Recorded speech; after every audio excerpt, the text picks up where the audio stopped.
प्यारे बच्चों, LGR study में आप सभी का स्वागत है। आपको पता होना चाहिए कि जीव जनन कैसे करते हैं। आज इसका बहुत ही ज़्यादा महत्वपूर्ण क्लास होने वाला है और आज इस चैप्टर का लास्ट क्लास भी है। कंसेप्ट आज आपका 100% कंप्लीट हो जाएगा। बात करें कि आज के क्लास में कौन कौन से टॉपिक हम लोग पढ़ाई करने वाले हैं, तो आज के क्लास में सबसे पहला जो हमारा टॉपिक है वो है मादा जनन तंत्र। मादा जनन तंत्र पढ़ेंगे, बहुत ही आसान भाषा में और बहुत ही डिटेल में पढ़ाई करेंगे। इसके बाद रजोस्राव क्या होता है उसके बारे में, यानी कि इसको मासिक धर्म के नाम से भी जाना जाता है, वो जानेंगे पूरे डिटेल में। इसके बाद जनन स्वास्थ्य क्या है और गर्भ निरोधक उपाय क्या है, भ्रूण हत्या क्या है, परिवार नियोजन क्या है, इस सब के बारे में बहुत ही डिटेल में आप पढ़ने वाले हैं। काफ़ी महत्वपूर्ण टॉपिक भी है, जिस टॉपिक पर बहुत सारे जो लोग हैं जल्दी बात नहीं करते रहते हैं, लेकिन यहाँ पूरे डिटेल में आपको जानकारी दिया जाएगा। बहुत ही अच्छा से आप लोग सीखने समझने वाले हैं आसान भाषा में। तो चलिए शुरू करते हैं। चीज़ों को सीखने समझने की कोशिश कीजिएगा। एलजीआर स्टडी ऐप जितने भी प्यारे बच्चे डाउनलोड नहीं किए हैं तो डाउनलोड कर लीजिएगा। वीडियो के डिस्क्रिप्शन में लिंक आपको जो है मिल जाएगा, या प्ले स्टोर से भी आप लोग डाउनलोड कर सकते हैं। सबसे पहला आज का जो हमारा टॉपिक है वो है मादा जनन तंत्र। जानेंगे कि मादा जनन तंत्र क्या है। देखिए, मादा यानी कि स्त्रियों में वह अंग जो बच्चों को जन्म देने के लिए हेल्पफुल है, यानी कि बच्चों को जन्म देने के लिए सहायक है, उसे ही हम क्या कहते हैं, मादा जनन तंत्र कहते हैं। इसके अंदर देखिए होता क्या है कि मादा में, मानव में मादा जनन तंत्र जो होता है वो नर जनन तंत्र की अपेक्षा अधिक जटिल होता है। यानी कि जो नर जनन तंत्र है वो तो सरल है, लेकिन बहुत ही जटिल होती है मादा जनन तंत्र। और इसका कारण यह है कि मादा जनन तंत्र को भिन्न भिन्न कार्य जो है करने होते हैं। पुरुष को तो केवल क्या है, शुक्राणु का उत्पादन करना और शुक्राणु को मादा के गर्भ में पहुंचाना, बस यही काम है। लेकिन मादा यानी कि जो मादा है, स्त्रियां हैं, उनको बहुत सारे कार्य करने होते हैं, जैसे कि अंडाणुओं का निर्माण करना, शुक्राणु को ग्रहण करना और युग्मनज को पोषण प्रदान करना। यानी कि जो भ्रूण है, जो बच्चा है, उसको भी माँ क्या करती है, अपने गर्भ में 9 महीने तक पोषण करती है और उसमें किसी एक अंग का हेल्प नहीं होता। बहुत सारे लंबे प्रोसेस होते हैं, 9 महीने के आप जानते हैं, पूरे प्रोसेस को माँ करती है और इसके लिए गर्भ बना होता है। ये काम होता है युग्मनज को पोषण करना और भ्रूण का विकास करना भी, बच्चों का विकास भी 9 महीने तक गर्भ के अंदर होता है। ये सारा काम मादा जनन तंत्र में होती है और इस सारे काम को करने के लिए जितने भी अंग बने हुए हैं मादा में, वो सारे के सारे क्या कहलाएंगे, मादा जनन तंत्र कहलाएंगे। हम लोग फिगर के हेल्प से पहले इसको समझने की कोशिश करते हैं। मादा जनन तंत्र का अगर फिगर बनाया जाए, आंतरिक भाग तो कुछ इस तरह का दिखेगा जैसा फिगर में आपको दिख रहा है।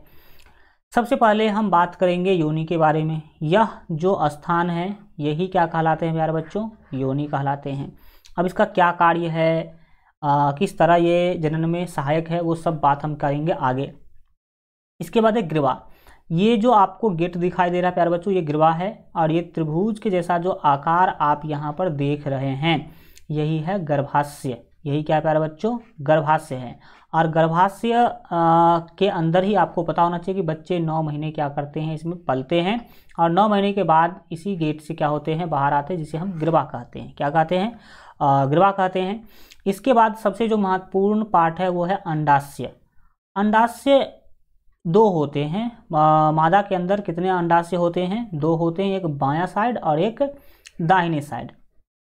तो अंडाशय का काम है अंडाणु का निर्माण करना। अंडाशय का काम क्या है, अंडाणु का निर्माण करना। यहीं से अंडाणु क्या होते हैं, निर्माण किए जाते हैं और दोनों में से किसी एक अंडाणु से एक अंडाशय से एक अंडाणु जो है बाहर निकलते हैं और इस रास्ते होते हुए, ये रास्ता जो आपको दिखाई दे रहा है, इस रास्ते होते हुए गर्भाशय तक पहुंचते हैं। प्रत्येक महीने एक अंडाणु गर्भाशय तक क्या होते हैं, या तो इसमें से निकलेगा एक अंडाणु या यहाँ से निकलेगा एक अंडाणु। प्रत्येक महीने अंडाशय से निकल करके इस रास्ते हो करके गर्भाशय तक क्या होती है, पहुंचती है और इसी रास्ता को हम अंडवाहिका कहते हैं।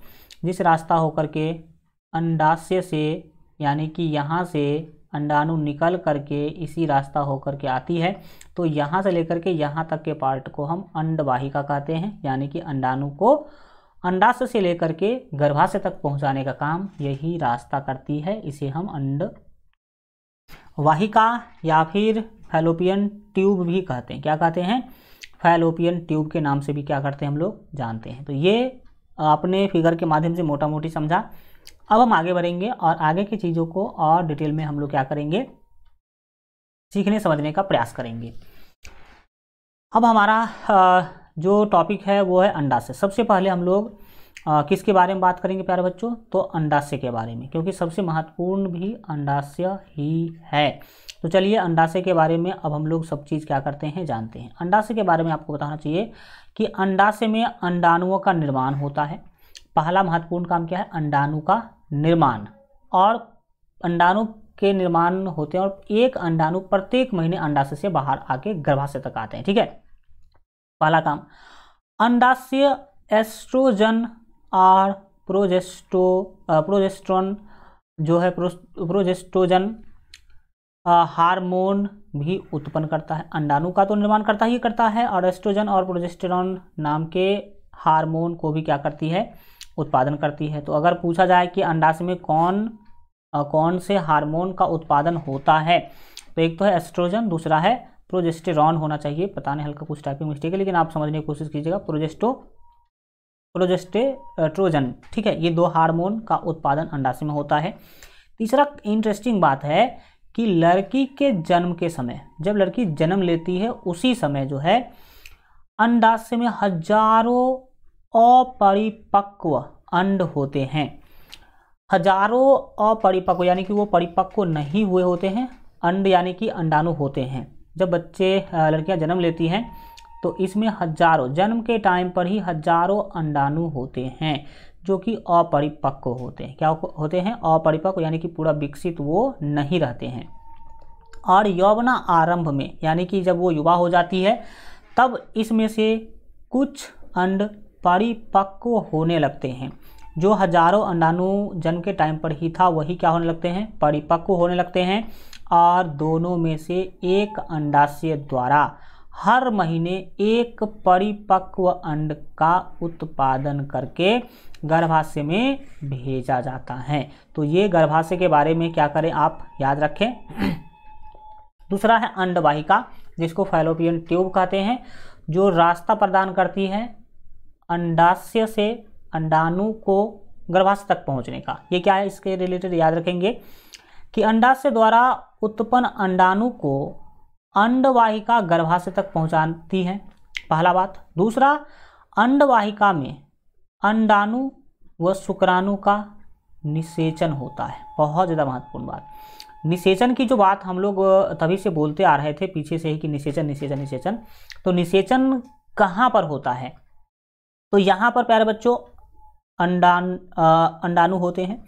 यहाँ से अंडाणु यानी कि अंडाशय से अंडाणु निकल के इसी में कहीं पर अटके होते हैं। मान लीजिए कि यहाँ अटका होता है, ठीक है, यहाँ पर अंडाणु अटका है और इधर से क्या होंगे, शुक्राणु जाएंगे। इधर से कौन जाएंगे, शुक्राणु।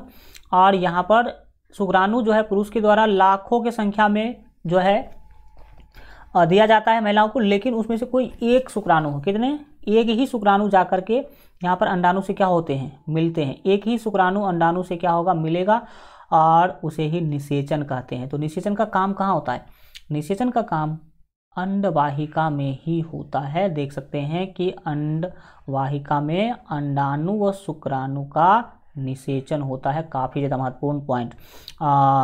निषेचन गर्भाशय में नहीं होता है। यहाँ पर मान लीजिए कि निषेचन हुआ और निषेचन के बाद ये अंडाणु चलते हैं इधर की ओर और गर्भाशय में आकर के कहीं पर अपना ठहरते हैं, और फिर यहाँ पर मान लीजिए कि भ्रूण का विकास होता है 9 महीनों तक। ठीक, दूसरा है गर्भाशय। ये जो हम आपको पहले बताया कि त्रिभुजाकार जो आपको शेप दिख रहा है यही क्या है, गर्भाशय है। और गर्भाशय के बारे में अब जानिए A to Z चीज़। अरे भाई साहब एक मिनट।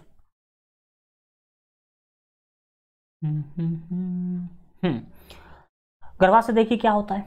गर्भाशय एक त्रिभुजाकार अंग है, त्रिभुज के आकार का अंग है, याद रखें, जिसमें शिशु का विकास होता है। यानी कि शिशु जो है उसको बच्चा नहीं बोलेंगे, जब तक गर्भ में है तब तक उसे भ्रूण या शिशु कह सकते हैं।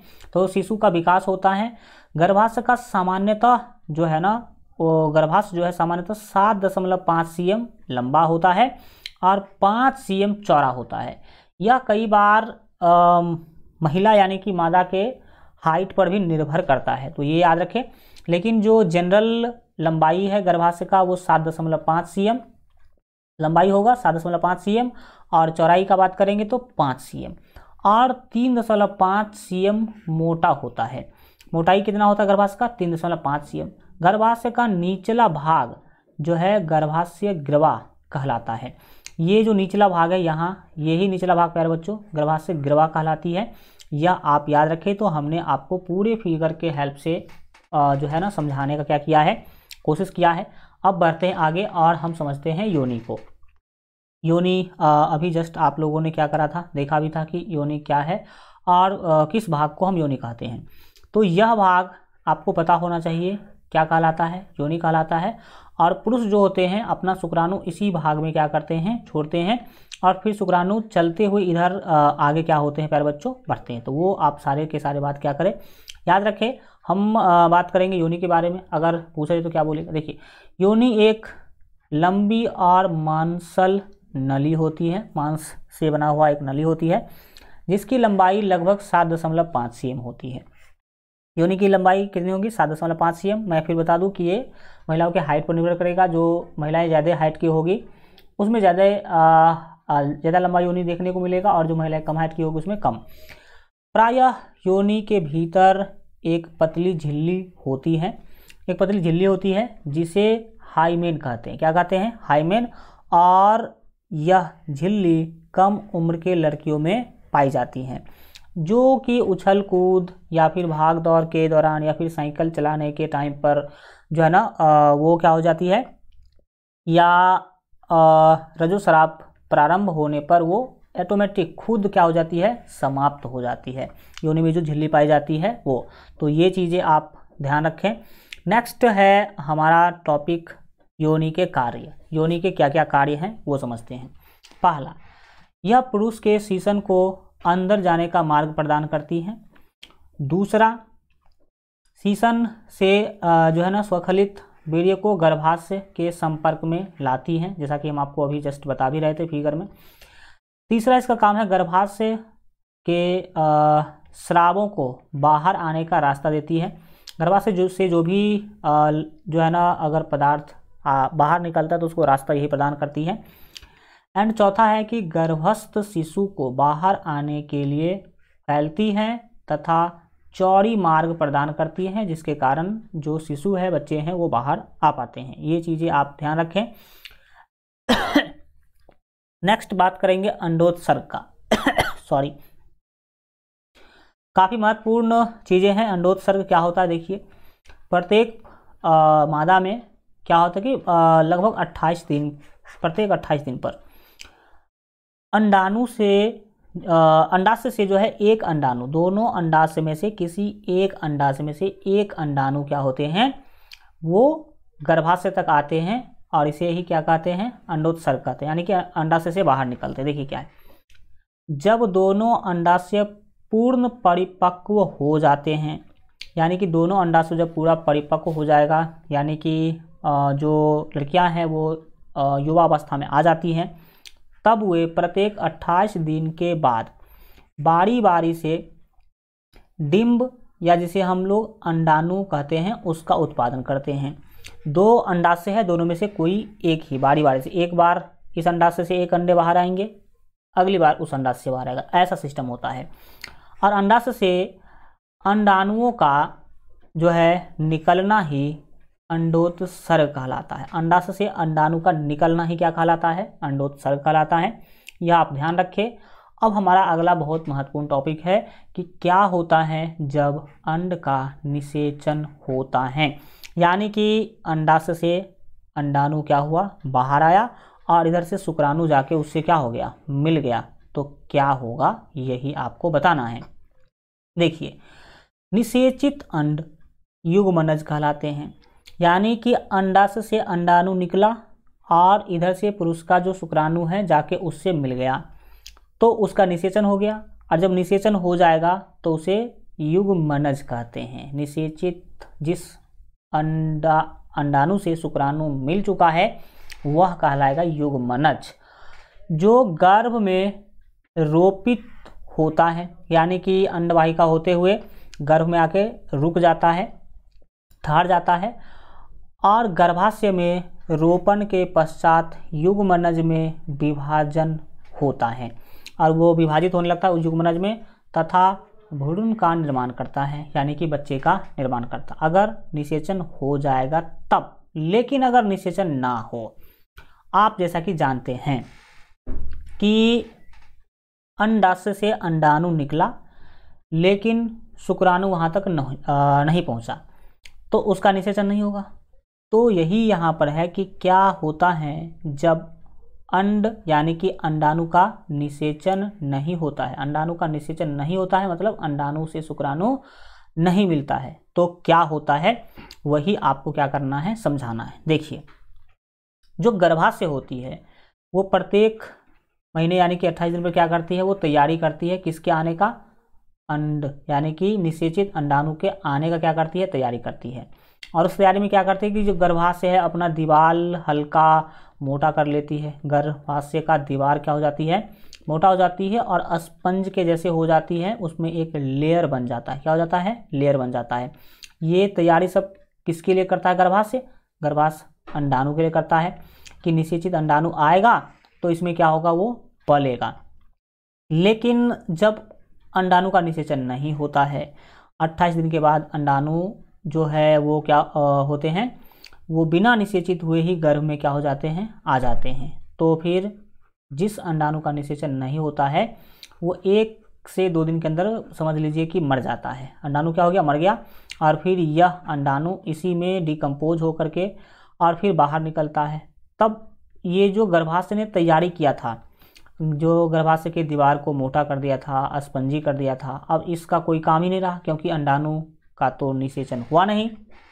तो फिर ये जितने भी दीवार है ना उस पर से परत जो है एक यह कह लीजिए कि गल करके और वो ब्लड के रूप में क्या है, योनि मार्ग से बाहर आता है। और ब्लड या म्यूकस करिए उसके रूप में वो बाहर आता है और इसे ही कहते हैं हम ऋतुस्राव। समझने की यहाँ पर क्या कीजिए, कोशिश कीजिए कि क्या होता है ऋतुस्राव। देखिए, अंडाणु का जब निषेचन नहीं होगा तो क्या होगा, यदि अंडाणु का निषेचन नहीं होता है तो वह 1 दिन बाद नष्ट हो जाता है, यानी कि वो मर जाता है, सीधा समझ लीजिए। गर्भाशय भी निषेचित अंडाणु को प्राप्त करने की तैयारी करता है। जैसा कि हमने आपको बताया, गर्भाशय की तैयारी में होता क्या है कि गर्भाशय की दीवार मांसल यानी कि गूदेदार बन जाती है, स्पंजी यानी कि स्पंज के जैसा हो जाती है।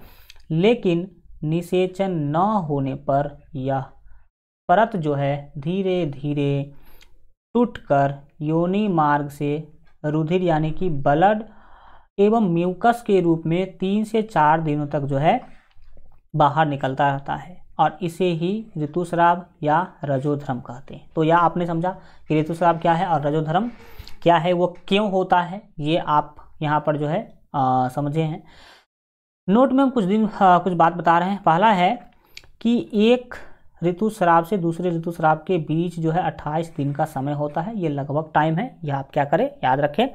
दूसरा है कि 40 से 50 वर्ष की उम्र की महिलाओं में अंडोत्सर्ग बंद हो जाता है, यानी कि अंडाशय से अंडाणु का बनना ही बंद हो जाता है, जिसके कारण रजोधर्म भी बंद हो जाता है, जिसे रजोनी वृत्ति कहते हैं, यानी कि वृत्ति में उसका अंत हो जाता है।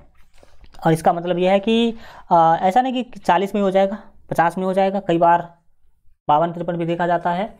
और लगभग 40 से 50 की उम्र में महिलाओं में जो है वो बच्चों को जन्म देने की क्षमता क्या हो जाती है, ख़त्म हो जाती है। नेक्स्ट हम बात करेंगे एक बहुत ही महत्वपूर्ण अंग का, जिसका नाम है प्लेसेंटा, जिसे नाल रज्जु के नाम से भी जाना जाता है। प्लेसेंटा क्या है, आप जानते हैं कि बच्चे जो है वो 9 महीने तक अपने माँ के क्या है गर्भ में रहते हैं और जीवित रहते हैं। तो जीवित रहने के लिए आप सभी को पता है कि भोजन यानी कि पोषण, ऑक्सीजन, ब्लड वगैरह सब चीज़ का क्या है जरूरी पड़ता है। तो बच्चे जो होते हैं उसको कैसे भोजन वगैरह मिलता होगा माँ के गर्भ में, ये ज़रा सोचिए। तो होता क्या है, आपने देखा भी होगा कि बच्चे जब जन्म लेते हैं तो बच्चे के नाभि यानी कि ढोंड़ी से एक नली जैसा यानी कि कह लीजिए आप पाइप जैसा रचना कनेक्टेड होता है। तो वो रचना जो है बच्चों के ढोंड़ी से कनेक्ट होता है और उसका दूसरा छोर जो है ना माँ के गर्भाशय में धंसा होता है और इसी पाइप से बच्चों में ब्लड, पोषक पदार्थ, ऑक्सीजन सभी जाता रहता है। एक तरह समझ लीजिए कि माँ के ब्लड से ही बच्चे क्या होते हैं, पूरे 9 महीने जो है सिंचा जाता है और वो विकास करता है और उस पाइप को ही प्लेसेंटा या नाल रज्जु के नाम से हम क्या करते हैं जानते हैं। देख लीजिए डिटेल में। प्लेसेंटा गर्भावस्था के दौरान गर्भाशय के अंदर विकसित होने वाली संरचना है। गर्भ के अंदर ही ऑटोमेटिक विकसित हो जाती है और प्लेसेंटा का एक सिरा जो है माँ के गर्भाशय में धंसा रहता है तथा दूसरा सिरा शिशु के नाभि से जुड़ा रहता है, एकदम अपने भाषा में, कोई किताबी भाषा नहीं, आसान भाषा में, ठीक है, हम अब पढ़ाने की कोशिश कर रहे हैं। तो नाभि से जुड़ा रहता है। इससे गर्भस्थ शिशु को ऑक्सीजन और पोषण मिलता रहता है। ऑक्सीजन और पोषण, ब्लड जो भी चाहिए उनको, सब कुछ बच्चों को उसी नाल रज्जु यानी कि प्लेसेंटा के माध्यम से मिलता रहता है। ये आपने कई बार उसको नाभि कहते हैं। बच्चे के जन्म लेने के बाद क्या होता है कि प्लेसेंटा को काट दिया जाता है, आधा प्लेसेंटा चला गया अंदर और आधा प्लेसेंटा क्या होते हैं बाहर आते हैं, बच्चों के साथ रहते हैं, जो आप देखे भी होंगे। नेक्स्ट है प्लेसेंटा के कार्य। तो प्लेसेंटा का पहला कार्य है माँ के रक्त से ग्लूकोज, ऑक्सीजन आदि भ्रूण को प्रदान करना।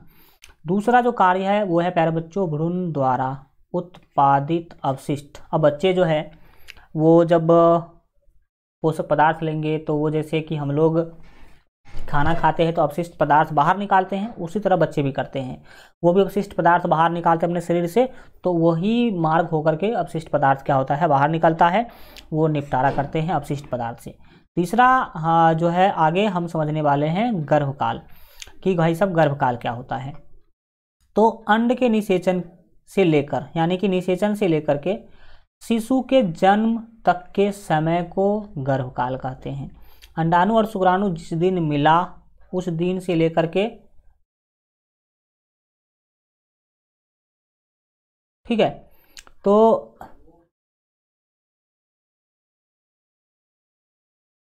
शिशु के जन्म तक जो है का जो समय है वो कहलाता है गर्भकाल, जिसकी अवधि लगभग 9 महीने होती है। कितनी होती है? 9 महीने होती है। ये आप क्या करें, याद रखें, इसे क्या कहते हैं गर्भकाल कहते हैं। नेक्स्ट है जनन स्वास्थ्य, काफ़ी ज़्यादा महत्वपूर्ण है। जनन स्वास्थ्य का सीधा सीधा मतलब है वो सारी की सारी दशाएं जिसमें आप एक अच्छे शिशु को जन्म दे सकते हैं, वही है जनन स्वास्थ्य। क्या है जनन स्वास्थ्य समझिए। वे शारीरिक और मानसिक दशाएं जो सम्मिलित रूप से किसी नर अथवा मादा की जनन क्षमता को प्रभावित करती हैं जनन स्वास्थ्य कहलाती हैं। जनन के लिए जनन स्वास्थ्य का उत्तम होना अति आवश्यक है। जिस भी महिला या फिर पुरुष का जनन स्वास्थ्य अच्छा नहीं है तो उसके संतान जो होंगे वो 100% अच्छा नहीं हो पाएगा, कोई ना कोई उसके संतान में कमी होगा या फिर वो जनन कर ही नहीं सकते हैं। तो जनन स्वास्थ्य का अच्छा होना क्या है, बहुत ही जरूरी है। और केवल आपका शारीरिक रूप से स्वस्थ होना ही नहीं, आप मानसिक रूप से भी स्वस्थ होने चाहिए। तो इस दशा को हम जनन स्वास्थ्य कहते हैं। मानसिक रूप से कि आप टेंशन में ना हो, आप डिप्रेशन में ना हो, हमेशा आपको खुशी रहना है, कुछ इस तरह का जो है ना सिचुएशन आपका होना चाहिए। और समाज में, परिवार में कई तरह के झंझट वगैरह या फिर प्रॉब्लम के कारण आपको तनाव में नहीं जाना चाहिए। तो इस सब कारणों से क्या होते हैं, शिशु जो है ना वो अच्छे क्वालिटी के नहीं हो पाते हैं। जनन स्वास्थ्य को प्रभावित करने वाले कारक कौन कौन से हैं, कौन कौन सा वह चीज़ है जो आपके जनन स्वास्थ्य को खराब कर सकता है। तो याद रखें कि निम्नलिखित कारक किसी भी व्यक्ति के जनन स्वास्थ्य को प्रभावित करते हैं। पहला, अत्यधिक गरीबी। आप जानते हैं कि जो व्यक्ति बहुत ही गरीब है, क्या उसका मानसिक स्थिति ठीक रहेगा? क्योंकि पैसे नहीं होंगे, सुविधा नहीं होगा, संसाधन नहीं होगा, तो आप जानते हैं कि उनका माइंड जो है ना क्या होगा, प्रेशर में होगा। मतलब समझ रहे हैं ना, मतलब वो हमेशा चिंता में होंगे या फिर किसी न किसी झंझट प्रेशर में होंगे। तो इसके कारण उनके ये सारा जो प्रभाव उनके बच्चों के ऊपर देखने को मिलता है। दूसरा है कि मानसिक तनाव एवं शारीरिक जो है ना अस्वस्थता। आपका जो मानसिक तनाव है यानी कि टेंशन जो आप लेते हैं वह, और अगर आप अस्वस्थ रहते हैं, बीमार रहते हैं, वह दोनों ही आपके जनन स्वास्थ्य को प्रभावित कर सकता है। ये आप अच्छा जो है ना आपके शिशु के विकास में बहुत ही क्या डालेगा, बाधा डालेगा ये दोनों चीज़। तीसरा सामाजिक वातावरण। समाज का जैसा वातावरण होता है अब वो भी आपको प्रभावित करता है। अगर समाज खुशहाल है, अच्छा समाज है, झगड़ा लड़ाई या फिर समस्याएं उत्पन्न नहीं होती हैं, तो आप वहाँ पर सहज महसूस करेंगे और आप खुशी रहेंगे, तो फिर आपके बच्चे का भ्रूण का भी विकास अच्छा से होगा। लेकिन समाज बहुत ही दूषित है, समाज में समस्याएं हैं, हमेशा झगड़ा लड़ाई कांई खटखट होते रहता है, तो फिर दिक्कत है, ये प्रभावित करता है। चौथा अशिक्षा। भाई साहब शिक्षा तो सभी जगह पे घुसा हुआ है। अगर ज्ञान आपके पास नहीं है तो भी आप कई तरह से बीमार हो सकते हैं और अपने जन्म देने की क्षमता को जो है ना वो डैमेज कर सकते हैं। तो शिक्षा होना बहुत ही क्या है, ज़रूरी है। आप 2 दिनों से बहुत ज़्यादा जानकारी लिए होंगे। इसके बाद है गंदगी और व्यक्तिगत जो है ना स्वच्छता, अस्वच्छता होना चाहिए। तो गंदगी या फिर व्यक्तिगत अस्वच्छता जो है वो भी प्रभावित करता है। गंदगी नहीं होना चाहिए आपके आसपास, आपके जो भी चीज़ें हैं वो गंदा नहीं होना चाहिए, ये भी कहीं ना कहीं इन्फेक्टेड करता है। नेक्स्ट है कि शारीरिक दोष या जनन अंगों की विकृति नहीं होनी चाहिए। आपके शरीर में कोई ऐसा रोग ना हो, दोष मतलब रोग ना हो जो कि बच्चों को जन्म के लिए प्रॉब्लम खड़ा कर सके। और जनन अंगों की विकृति नहीं होनी चाहिए। आपके जनन अंग में भी कोई जो है प्रॉब्लम, कोई भी इन्फेक्शन, कोई भी उस तरह का रोग नहीं होना चाहिए, तब जाकर के आपके जनन स्वास्थ्य अच्छे माने जाते हैं। नहीं तो ये सारे के सारे चीज़ आपके जनन स्वास्थ्य को प्रभावित करते हैं। और यौन रोग तो एकदम बहुत सबसे ज़्यादा खतरनाक यही है, यौन रोग। क्या है यौन रोग, हम बात करेंगे आगे। जनन अंगों में होने वाली जो रोग है ना वही कहलाती है यौन रोग। जनन अंगों में, स्त्री के जनन अंग या फिर पुरुष के जनन अंग में होने वाले रोग क्या कहलाते हैं, यौन रोग कहलाते हैं। तो वो भी सबसे ज़्यादा प्रभावित करती है जनन स्वास्थ्य को। जनन स्वास्थ्य को इतने सारे चीज़ प्रभावित कर रहे हैं, आप देख रहे हैं। अब है लैंगिक संचारित रोग क्या है, इसके बारे में बात करेंगे। यानी कि वह रोग जो मतलब कह लीजिए कि जनन अंगों के माध्यम से एक दूसरे व्यक्ति में फैलता है, उसे कहेंगे लैंगिक संचारित रोग। जैसे कोरोना है भाई साहब, वायु के माध्यम से फैलता था, लेकिन वह रोग जो जनन अंगों के माध्यम से एक पुरुष यानी कि एक व्यक्ति से दूसरे व्यक्ति में अगर ट्रांसफर हो रहा है तो उसे कहेंगे लैंगिक संचारित रोग। जानिए क्या है लैंगिक संचारित रोग। इसमें पहला है जीवाणु जनित यानी कि बैक्टीरियल रोग, जिसमें कि गोनेरिया और सिफिलिस आता है। सबसे पहले आपने समझा लैंगिक संचारित रोग है क्या। तो जनन अंगों के द्वारा एक व्यक्ति से दूसरे व्यक्ति में जो फैलने वाला रोग है ना वही कहलाता है ये लैंगिक संचारित रोग। जैसे कि एड्स है, अब किसी एक व्यक्ति को एड्स है, वो किसी दूसरे के साथ क्या करेगा, संबंध बनाएगा, उसको भी हो जाएगा। फिर वो किसी तीसरे के साथ संबंध बनाएगा, उसको भी हो जाएगा। तो इस सभी से बचना चाहिए। अब जो लैंगिक संचारित रोग होते हैं वो 2 तरह के होते हैं। पहला होते हैं जीवाणु जनित यानी कि बैक्टीरिया से होने वाले रोग। बैक्टीरिया से होने वाले जो लैंगिक संचारित रोग है उसमें गोनेरिया है, सिफिलिस है, ये 2 है। इसके बाद जो दूसरा है वो विषाणु जनित है, यानी कि विषाणु से फैलने वाले वायरल रोग यानी कि वायरस से होने वाले रोग है। वायरस से आपका एक मस्सा है और दूसरा है HIV एड्स, सबसे खतरनाक, ये काला नाग से भी खतरनाक है। हाँ, ये आपने पढ़ा होगा मैथिली के चैप्टर में। तो ये 4 रोग मुख्य रूप से लैंगिक संचारित रोग हैं। अब हम आगे बढ़ते हैं और इसके बारे में और जानकारी लेंगे। हम यहाँ पर एक पॉइंट लिखे हैं कि कंडोम के उपयोग से इन रोगों का संचरण जो है कुछ सीमा तक रोकना संभव है। यानी कि अगर किसी व्यक्ति को इसमें से कोई भी बीमारी है जनन अंग में, तो अगर वो क्या करते हैं, कंडोम का यूज़ करते हैं, तो फिर जिसके साथ संबंध बनाते हैं उसको यह रोग होने की संभावना कम हो जाती है, कम होती है, 100% नहीं ख़त्म होती है। तो इस सब बातों का ध्यान रखें और बुद्धि विवेक अपना यूज किया करें। नेक्स्ट है, नोट में हमने लिख दिया है उसका फुल फॉर्म। सबसे पहला हमने HIV का फुल फॉर्म लिखा है, ह्यूमन है ना लुमिनस जो है ना वायरस। तो ये HIV का फुल फॉर्म है। फुल फॉर्म जो है यहाँ पर आपको जो है दिख रहा होगा। एड्स का फुल फॉर्म तो आप लोग कई बार पढ़े होंगे, सॉरी इम्यूनो है, ये L नहीं है I है। तो ह्यूमन इम्यूनो वायरस, आप HIV का नाम याद रखें। एंड एड्स का जो फुल फॉर्म है वो है एक्वायर्ड इम्यूनो डिफिशियंसी सिंड्रोम। ये इसका जो है ना फुल फॉर्म होता है, या आप ध्यान रखने की जो है कोशिश करें। नेक्स्ट, परिवार नियोजन क्या है जानेंगे। परिवार नियोजन देखिए क्या होता है। हम जानते हैं कि देश का संख्या बहुत ज़्यादा बढ़ता जा रहा है, जो देश के लिए प्रेशर तो है ही, और अगर हमारे बच्चों की संख्या ज़्यादा होगी तो वो हमारे ऊपर भी अच्छी बातें जो है नहीं है। तो लोग आर्थिक कारण, बच्चों के पालन पोषण, बच्चों के शिक्षा को दृष्टि में रखते हुए बच्चों की संख्या को जो सीमित रखना चाहते हैं, बच्चे दो ही अच्छे वाला जो कंसेप्ट अपनाना चाहते हैं, और उसके लिए जो भी प्रोसेस से गुजरना होता है उसे ही कहते हैं परिवार नियोजन। देखिए,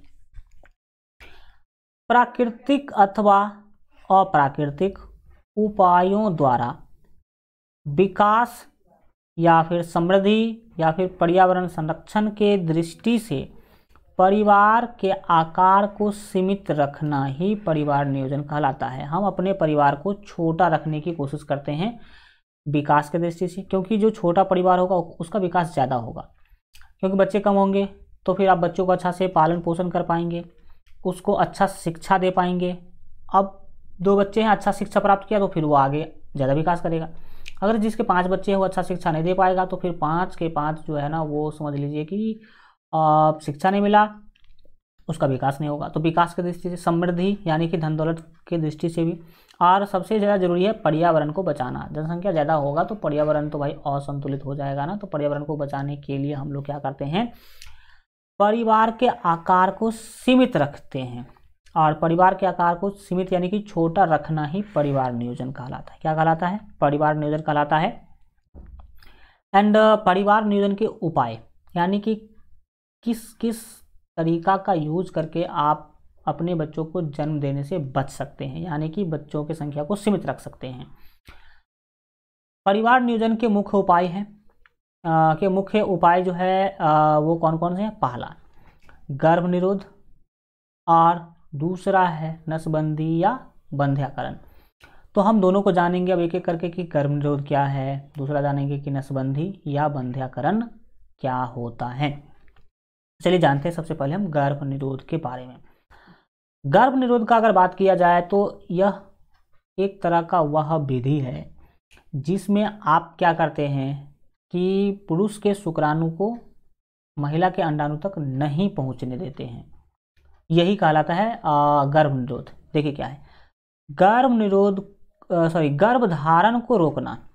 किसको रोकना? गर्भधारण को रोकना गर्भ निरोध कहलाता है। इसमें होता क्या है कि अंडाणु को निषेचित होने से बचाने के लिए कई ऐसे उपाय किए जाते हैं जिसमें जो है ना शुक्राणु अंडाणु तक न पहुंच सके अथवा अंडाणु एवं शुक्राणु का मिलन न हो सके। ऐसा आप कुछ उपाय करते हैं और इसी प्रोसेस को कहते हैं गर्भ निरोधन या गर्भ निरोध। ठीक है। अब गर्भ निरोध की कई विधियां हैं। सबसे पहला जो है वो है आत्मसंयम या प्राकृतिक गर्भ निरोध। आत्मसंयम यानी कि अपने मन पर कंट्रोल करके आप इस चीज़ों से क्या हो सकते हैं, बच सकते हैं, या फिर प्राकृतिक तरीका से आप शुक्राणु को अंडाणु तक पहुंचने से क्या कर सकते हैं, रोक सकते हैं। दूसरा है यांत्रिक विधि। यांत्रिक विधि में क्या है, 2 उपाय है। पहला तो शीशन को ढकने वाले कंडोम का यूज़ कर सकते हैं, या फिर योनि में रखे जाने वाले सर्वाइवल कैप का यूज़ करके आप अंडाणु को शुक्राणु से मिलने से रोक सकते हैं।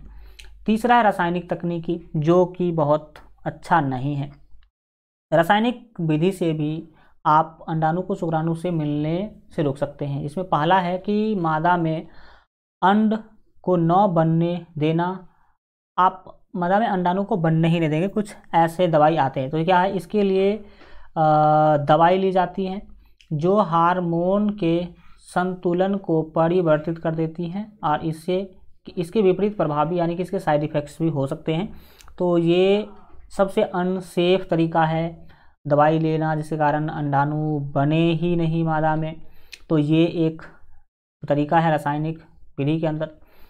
दूसरा है IUCD, है ना, इसको इंट्रो, है ना, यूट्रिन कंट्रोसेप्टिव डिवाइस कह सकते हैं। ये जो है ना एक लूप होता है। तो IUCD लूप या कॉपर टी, या तो लूप या फिर कॉपर टी को गर्भाशय में स्थापित किया जाता है, जिससे गर्भधारण नहीं होते हैं। जिससे क्या होते हैं, गर्भधारण नहीं होते हैं। ये लूप तो है जो कि क्या करते हैं, उसको ये क्या कहते हैं, गर्भाशय को बंद कर देते हैं, जहाँ पर शुक्राणु अंदर नहीं जा पाता है।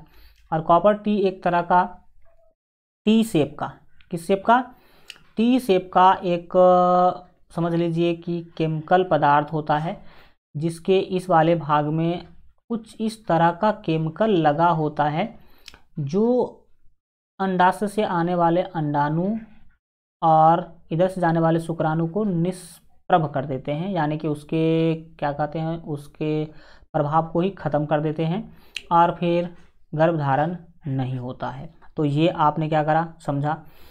नेक्स्ट हम बात करेंगे नसबंदी या बंध्याकरण के बारे में। ये सबसे सेफ तरीका माना जाता है और सबसे ज़्यादा फेमस भी है। इस विधि में एक तो है आपका नसबंदी और दूसरा है बंध्याकरण। देखिए कि दोनों होता क्या है।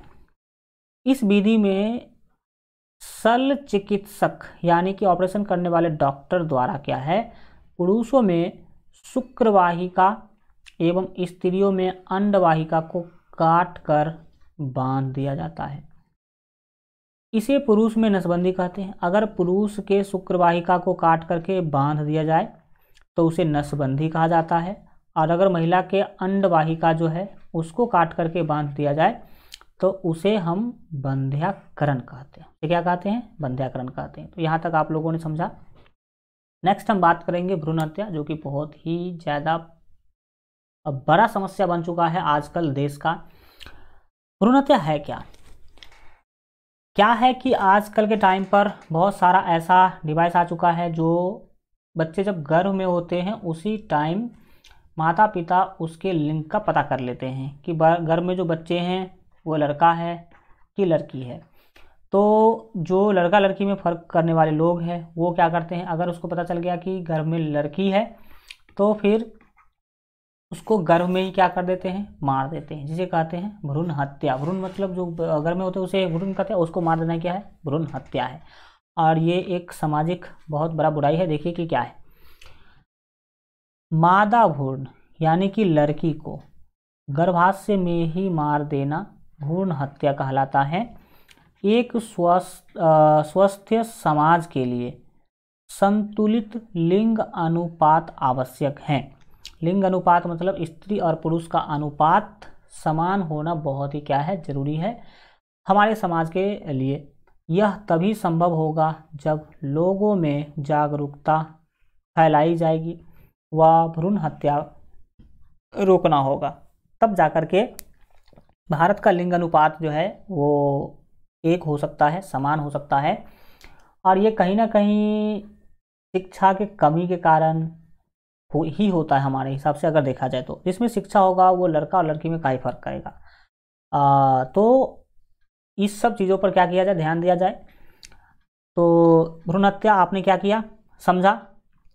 इस तरह से आपका जो है चैप्टर हो जाता है कंप्लीट। कंसेप्ट 100% हम लोगों ने क्या कर लिया, डिस्कशन कर लिया। अगले क्लास में इस चैप्टर से रिलेटेड जितने भी NCERT में क्वेश्चंस गिवन हैं वो सारा क्वेश्चन क्या करेंगे हम लोग डिस्कशन करेंगे, और फिर उसके आगे वाले क्लास में ऑब्जेक्टिव हम लोग देखने का काम करेंगे। तो आशा करते हैं कि क्लास अच्छा लगा हो आप लोगों को।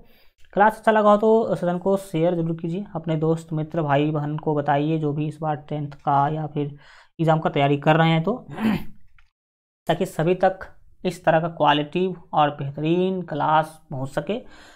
Thank you so much, good bye, take care, मिलेंगे अगले क्लास में।